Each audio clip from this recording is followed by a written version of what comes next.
vaxtı gəlib yenə. Qamətim saf, nuru bəyilmədən o. Çoxlar məni bilmədi, vurdu mənə o.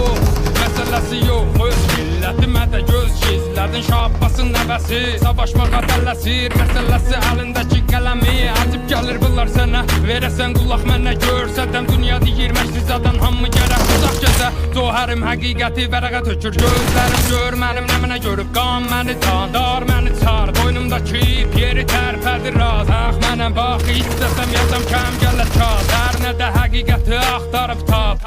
Əlbəsə mən məşə Azərbaycan bayrağı gün gələr, gündəki gün nəşə tərpədər.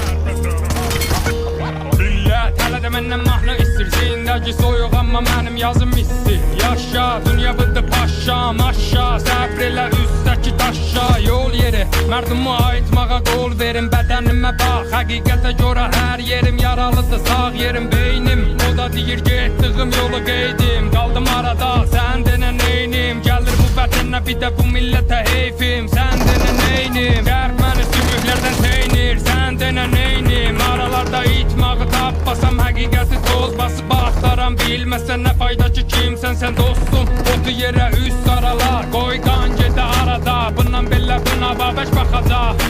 Sərdar Səttar xan qalxır fəryad, fəryaddan